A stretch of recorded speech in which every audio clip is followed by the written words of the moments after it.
Hi friends, ನಿನ್ನೆ ಕತೆ VK ಕನ್ನಡಿಗನ ಜೊತೆ ಇವತ್ತು ಬೆಳಿಗ್ಗೆ ಎದ್ದು ಬೇಗ ರೆಡಿಯಾಗಿ ಹೊರಡೋಣ ಡ್ಯೂಟಿಗೆ ಅಂದ್ಬಿಟ್ಟು ಈಚೆ ಬಂದು ಗಾಡಿ ಯಾವ್ದು ತಗೋಣ ಅಂತ ಅನ್ಕೊಂಡು ನಾನು ಹಳೆ ರಥನೇ ತಗೋಣ, ಸ್ವಲ್ಪ ಕೆಲಸ ವರ್ಕ್ ಬ್ಯುಸಿ ಇರೋದ್ರಿಂದ ನಾನು ಹಳೆ ಬೈಕೆ ತಗೊಬಂದ್ ಬೇಗ ಕೆಲಸ ಇರೋದ್ರಿಂದ ನಮ್ಮ ಹುಡ್ಗ ವಿಡಿಯೋ ಕಳಿಸಿದ್ದು ನೋಡು ಮಚ್ಚ ಅಂತ ಫೋನ್ ಮಾಡಿ ಹೇಳಿ ವಿಡಿಯೋ ಕಳಿಸಿದ್ದ.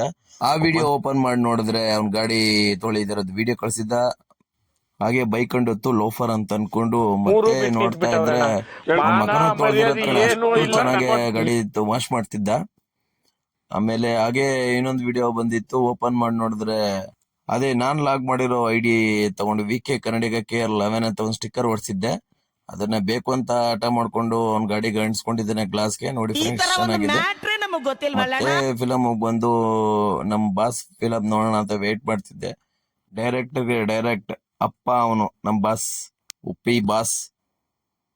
ನೋಡ್ಕೊಂಡು ಹಂಗೆ ಟಿಕೆಟ್ ವೇಟ್ ಮಾಡ್ತಿದ್ದೆ. ಟಿಕೆಟ್ ತಗೊಂಡು ಬೇಗ ಹೊರಡೋಣ ಅಂದ್ಬಿಟ್ಟು ಹೋಗಿ ನನ್ನ ಸೀಟ್ ಇಟ್ಕೊಂಡು ಫಿಲಮ್ನ ಹತ್ರ ಸಖತ್ತಾಗಿದೆ. ಬಟ್ ನೋಡಿರೋರೆಲ್ಲ ತಲೆ ಕೆರ್ಕೊಂಡು ಬರ್ತಾ ಇದಾರೆ ಈಚೆಗೆ. ನನಗೂ ಏನೋ ಅರ್ಥ ಆಗ್ಲಿಲ್ಲ.